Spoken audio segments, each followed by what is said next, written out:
Hello' everyone. আজিৰ ভিডিঅ'টো মোৰ অসমীয়া অভ্যাস পুস্তিকাখনৰ নৱম শ্ৰেণীৰ বিষয়টাৰ ওপৰত হ'ব। আৰু যিকোনো এটা ভাষা লগত চিনাকি হ'লে বৰ্ণটো আমাক লাগিব। আজি আমি বৰ্ণৰ লগত চিনাকি হ'ম আৰু এই কিতাপখনৰ সকলো কুৱেশ্যনৰ সমাধান কৰি দিম। প্ৰথমতে দিয়া আছে বৰ্ণ ভাষাৰ আটাইতকৈ ক্ষুদ্ৰ অংশ। বৰ্ণ দুই প্ৰকাৰ, স্বৰবৰ্ণ আৰু ব্যঞ্জন বৰ্ণ। এটা ক্ৰম থকা সকলো বৰ্ণক একেলগে বৰ্ণমালা বোলে। স্বৰবৰ্ণ উচ্চাৰণ কৰোঁতে আন বৰ্ণৰ সহায় ল'ব নালাগে। ব্যঞ্জন বৰ্ণৰ স্বৰবৰ্ণৰ সহায় লৈহে উচ্চাৰণ কৰিব পাৰি। এই লাইনটোৰ মিনিং আছে। পৰৱৰ্তী পৰ্যায়ত এই ভিডিঅ'টোৰ শেষৰ ফালে চাবা কিয় কথাষাৰ তুলি দিছে ইয়াত।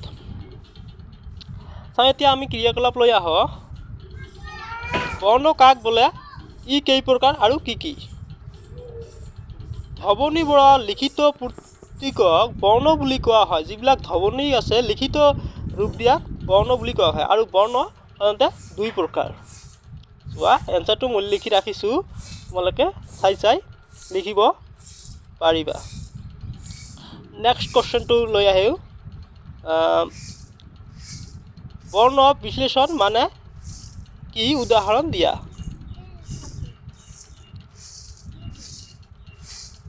ইয়াৰে উত্তৰটো চোৱা।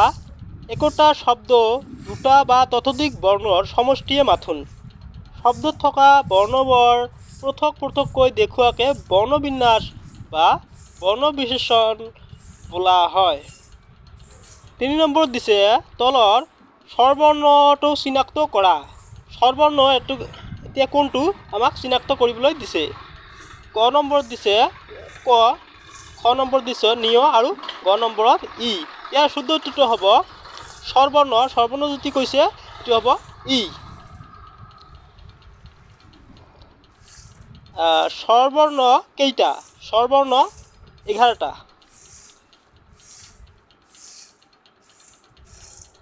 কুৱেশ্যন নম্বৰ 5, তলৰ কোনটো স্বৰবৰ্ণ নহয়?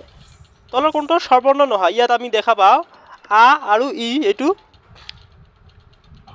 স্বৰবৰ্ণ আৰু ছটো ব্যঞ্জন বৰ্ণ। গতিকে ইয়াৰ শুদ্ধ উত্তৰটো হ'ব ছ। তলৰ কোনটো স্বৰ?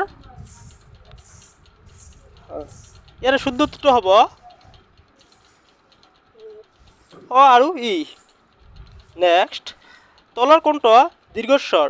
এইটো ভুল প্ৰশ্ন বুলি লিখিছে, যিটো সলভ কৰিছে তো ভুল প্ৰশ্ন বুলি আহিছে, তো মই নাজানো।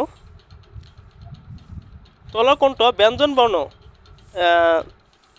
ব্যঞ্জন বৰ্ণ হৈছে গ।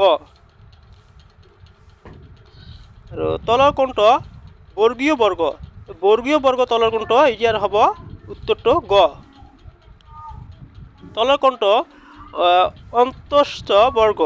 ইয়াৰ শুদ্ধ উত্তৰটো হ'ব ৰ। তলৰ কোনটো বৰ্গৰ? ইয়াৰ শুদ্ধ উত্তৰ হ'ব ঙ। ব্যঞ্জন বৰ্ণৰ সংখ্যা কেইটা? ব্যঞ্জন বৰ্ণৰ সংখ্যা হৈছে 33টা। ইয়াত এটা নোট দিছে, যিবোৰ বৰ্ণ উচ্চাৰণ কৰোঁতে মুখৰ বায়ু জোৰেৰে উলিয়াই দিব লগা হয় সেই বৰ্ণবোৰক উষ্ম বৰ্ণ বোলে। যেনেকুৱা ধৰণৰ স, এইবিলাক উচ্চাৰণ কৰোঁতে মুখৰ বায়ুবিলাক বেছি যায়, এইবিলাক উষ্ম বৰ্ণ বোলে। বৰ্ণমালাৰ বিভিন্ন নামবিলাক দিছে, আৰু এইবিলাক কিয় নামবিলাক দিছে চোৱা। এইবিলাক কণ্ঠৰ স্থান উচ্চাৰণ হোৱা বৰ্ণক কণ্ঠ বৰ্ণ, যিবিলাক দাঁতৰ সহায়ত হয় এইবিলাক বৰ্ণ দাঁতৰবিলাক দিছে। যিবিলাক তালু সহায়ত হয় এইবিলাক তালব্য। এইকাৰণে এই চাৰ্টটো ইয়াত দিছে, তোমালোকে পঢ়ি ল'বা। কোনটো কণ্ঠ বৰ্ণ বুলি কোৱা হয়? ইয়াৰে 17 নম্বৰ প্ৰশ্নটো তোমালোকে পাৰিলে কমেণ্ট কৰিবা। এইটো প্ৰশ্নটো অলপ খেলি মেলি দেখা পাইছোঁ। নেক্সট, তলৰ কোনটো দান্তব্য বৰ্ণ? ইয়াৰে শুদ্ধ উত্তৰটো হ'ব দ। তলৰ কোনটো তালব্য বৰ্ণ? এইটো হ'ব ই। আৰু এইকেইটা চোৱা, কোনটো মূৰ্ধন্য বৰ্ণ ত আৰু কোনটো উষ্টান্ন বৰ্ণ এইটো হ'ব উ আৰু কোনটো আনুনাসিক বৰ্ণ এইটো হ'ব ন অৰ্থাৎ আজিৰ ভিডিঅ'টো এইখিনিয়ে তোমালোকে তোমাৰ বন্ধুবৰ্গলৈ ভিডিঅ'টো শ্বেয়াৰ কৰি দিবা আৰু নেক্সট মই ভিডিঅ' আপলোড কৰি আছোঁ